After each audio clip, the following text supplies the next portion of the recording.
C'est quoi la lead generation? Alors ça fait partie de tous ces termes qu'on trouve partout sur LinkedIn, dans les podcasts, et qui sont souvent peu ou mal expliqués. Alors j'essaie de t'expliquer ça en 2 minutes et surtout en quoi ça consiste.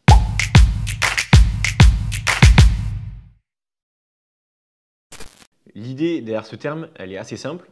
C'est que si on combine les canaux de l'outbound et de l'inbound, donc qui sont aller chercher des prospects ou les attirer sur notre site, ça forme un cycle qu'on appelle la lead generation. En fait, c'est tout simplement le fait de générer des leads qualifiés. Le lead, c'est vraiment le bas du funnel. C'est le tout premier contact avec la personne qui deviendra ensuite un prospect, c'est-à-dire quelqu'un qui a une intention d'achat, et on l'espère ensuite un client, c'est-à-dire quelqu'un qui paye pour notre solution. Donc c'est un job qui va se concentrer uniquement sur l'entrée du funnel avec deux principaux objectifs. D'abord, augmenter le nombre de leads générés, donc c'est-à-dire le nombre de personnes qui entrent dans le funnel. Et ensuite, en deux, maximiser le nombre de leads qui vont devenir des prospects, donc optimiser la conversion. En fait, le scope de lead generation, il commence lors du premier contact et il se termine au moment où le lead passe à l'état de prospect.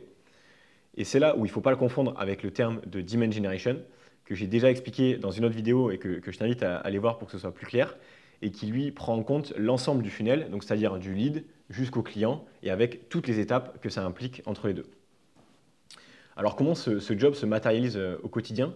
Donc on l'a dit, il y a deux principaux objectifs qui sont l'acquisition et la conversion. Donc d'abord sur la partie acquisition, le Lead Generation Manager, il va utiliser la plupart des canaux d'acquisition qui existent, que ce soit l'acquisition payante, le contenu, l'outbound, le parrainage, etc., etc. Et sur la partie conversion, il y a plusieurs moyens de l'améliorer dans cette partie-là du funnel et qui sont principalement le site internet, donc optimiser les landing pages, les wordings, etc. Ou alors sur le parcours client, c'est plutôt optimiser un formulaire, mettre en place un workflow d'email automatisé, etc., etc. Donc au final, ça reste quand même un job assez large parce que juste sur la partie donc, lead generation, il y a déjà beaucoup de choses à faire sur beaucoup de canaux différents. Alors qui sont ces profils?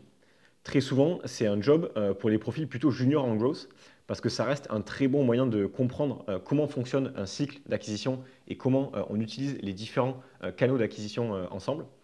C'est le cas notamment de Spendesk ou de Swile par exemple, qui souvent recrutent des stagiaires pour des jobs là de lead generation qui sont à la fois donc assez larges et aussi basiques. C'est vraiment le meilleur job pour découvrir et comprendre le growth donc sur cette partie-là d'acquisition. C'est souvent des profils qui sont en stage de fin d'études ou en premier CDI, qui ont une première expérience de 6 mois en marketing ou en sales et avec une certaine appétence pour le marketing.